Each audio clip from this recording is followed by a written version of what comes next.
Mitsubishi says they've retuned the steering, the dampers, the entire dynamics package for this 2026 Outlander.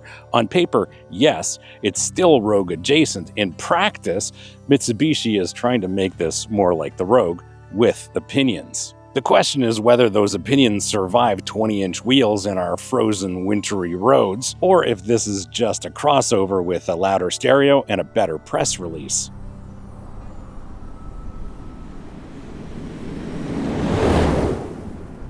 The mild hybrid solves the problem that every small turbo crossover experiences the moment when you step on the throttle and it goes, "I'm thinking." The electric assist fills the gap, then the 1.5T comes in with torque in that 3,000 to 4,000 RPM range where you actually live instead of some fantasy redline commute. The 1.5T makes its presence known under acceleration, not unpleasantly, but audibly. The mild hybrid sorts out those start-stop transitions that normally make a crossover like this feel like it's having a seizure at a traffic light. Mitsubishi wanted refinement with character, and I think they got a little closer than even they expected. The CVT is still here, but the mild hybrid's torque assist totally changes that relationship. Off-the-line response improves because that electric motor's torque assist masks the CVT's initial hesitation. There's a sport mode that makes the CVT mimic that it has 8 gears, and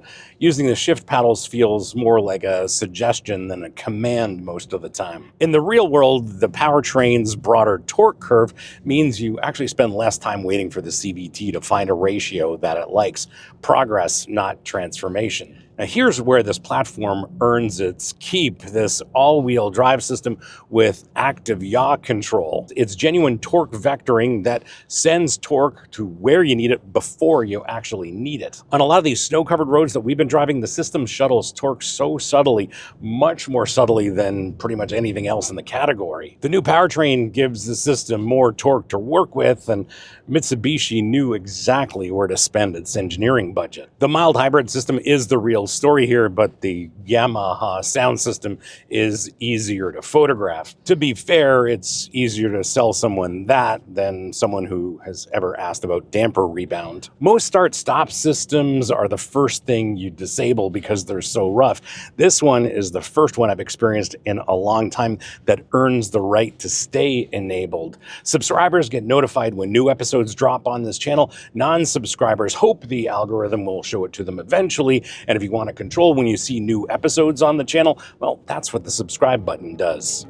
This segment is sponsored by Go Clean. Full disclosure, moving on. This is their waterless car wash. Canadian, eco-friendly, and no water required. I keep it in my kit because press cars don't stay clean and I hate wasting time on avoidable problems. A couple of minutes and the car's ready. It also smells fantastic, which was not something I was expecting in a car wash product, but here we are. That's Video Clean. Use code MAX15 for 15% off.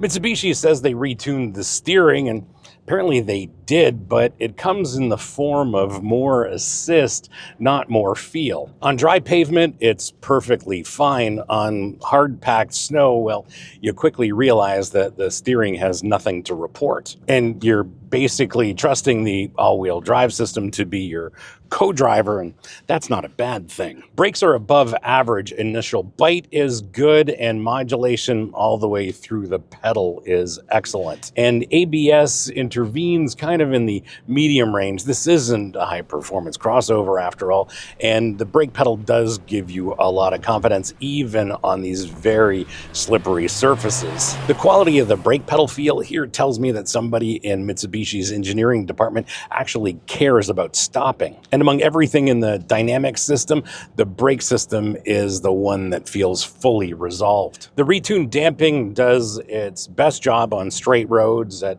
higher speeds, the ride is exceptionally comfortable. Body roll is reasonably well controlled without being over the top, and directional changes happen with modest amount of delay. Speed bumps, on the other hand, and larger road imperfections expose the truth with the new damping. Even with these low-profile 20-inch tires, the retuned dampers do a fantastic job of filtering out those smaller road imperfections. At highway speeds, it tracks straight and true, and the isolation improvements actually feel real. But the big hits, those large frost heaves, even speed bumps, come through with some uncomfortable authority. It rebounds a little too quickly and doesn't immediately return to that settled feeling you get when you're driving normally. On smooth pavement, this feels wonderfully composed. Toronto is not smooth pavement. If you want to support the channel beyond just watching, well, the merch store is open, and your support there means more time for us to produce episodes like this and less time worrying about manufacturer blacklists. No pressure, just an option.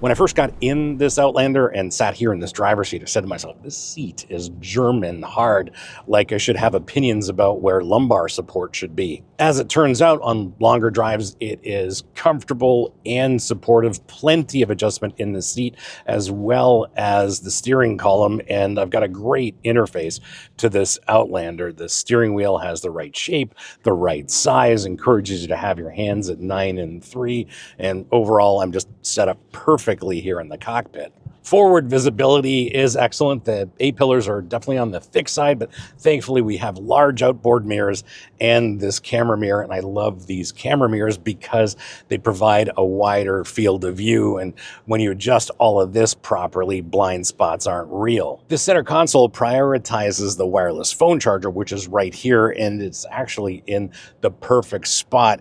The phone is secure here, and even when the corners get interesting, this phone is not leaving that wireless charger. Well done, Mitsubishi. Physical controls for nearly everything except for the infotainment touchscreen are still here for the climate controls.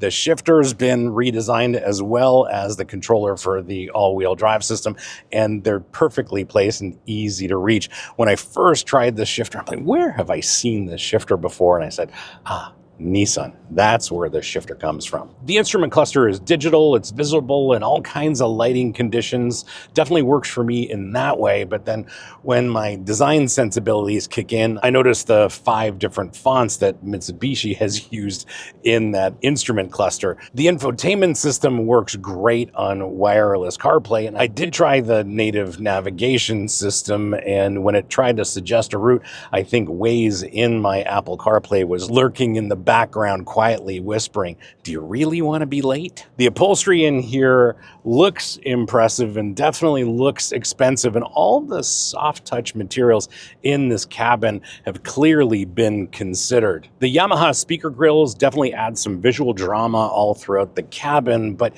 you can find some hard plastics below your typical sight lines. Mitsubishi spent money on the things you actually touch and saved money on the things you probably will never notice, and I think the strategy actually works. Spaciousness is definitely a highlight here. Lots of room in the front row, lots of places to store your stuff. In the second row, lots of room there. I'm very comfortable in that second row with my seat fixed to my seating position. Lots of room there. Under the hatch, lots of cargo carrying room. However, if you do want to pull up those 2 jump seats, well, that's when all that cargo room disappears, and I'm really not sure who is supposed to sit in those 2 jump seats in that third row. The heads-up display is fantastic, but of course you have to realize you have to get the top trim to get the heads-up display. The like button tells YouTube to share this episode with other people like you interested in an episode like this, and if this episode gave you more information than what's in a brochure or a press release, well, that's the entire ask.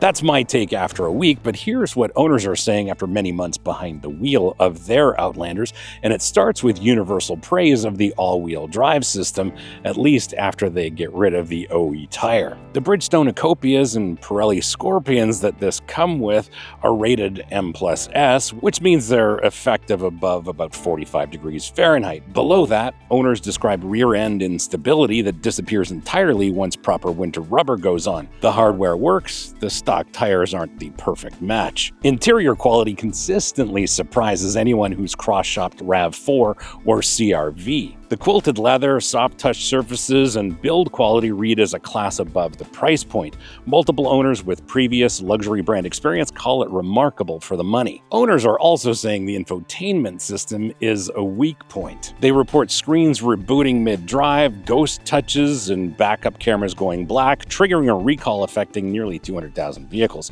Software updates remain infrequent. Budget your patience accordingly. Now, here's something practical that I wasn't expecting. In my part of the world, crossovers and SUVs get stolen all the time, but the Outlander has one of the lowest theft rates among all crossovers. The three diamonds are apparently kryptonite for the export rings targeting RAV4s and CR-Vs. If peace of mind in a parking lot or your driveway matters, this is the accidental benefit nobody advertises. Bottom line for owners, well, they say the hardware is better than the software. Put real winter tires on it and the all-wheel drive system earns respect. Then the infotainment system reminds you that this is still an ownership relationship, not a honeymoon. One caveat though, this 1.5T mild hybrid is brand new and not many owners have long-term experience with this new drivetrain. What owners can tell us about is the chassis, the electronics, and the all-wheel drive system, which all have carried over. If you own one of these or have a lot of quality seat time in one of these, let me know in the comments what I got right and what I got wrong, because real-world experience with one of these is much more valuable than anything I can learn in a week-long press loan, and I always read those comments. The chassis tuning and this new powertrain are actual highlights of this mid-cycle refresh. The damper calibration resolves the low-speed brittleness that some owners complained about with the previous model. The mild hybrid fills the turbo lag gap that plagues most small displacement forced induction crossovers. And this all-wheel drive system remains one of the most sophisticated traction tools you can use to navigate winter. The Yamaha audio is the marketing headline, but the powertrain and chassis calibration are the real engineering victories. Mitsubishi has managed to give this platform a level of composure and responsiveness that many in the category lack. No, it's not a sports car, but it's finally an Outlander with a powertrain worth mentioning. Does this refresh transform the Outlander beyond its origins? Well, I think better than expected. The all-wheel drive system is sophisticated and delivers meaningful traction advantages, especially in snowy conditions like this. The dampers give this a composed and comfortable ride on anything but the worst road surfaces. And this 1.5T mild hybrid-based powertrain doesn't come with an asterisk. On the other hand, the light steering and the large bump absorption remind you that fine-tuning does have its limits. So who buys this? Well, I think it's somebody who values a sophisticated all-wheel drive system and the 10-year warranty that this Outlander comes with. If you're looking for proper all-wheel drive capability, especially in wintry conditions, and don't want to buy a Subaru, this is your answer. And before you write this off, this Outlander is competent in all the ways that matter and forgettable in all the ways that don't. That's the 2026 Mitsubishi Outlander. Subscribe if you like this. Don't if you don't. Comments are open if you disagree. And hit up the merch store if you want to support more of these. See you on the next one.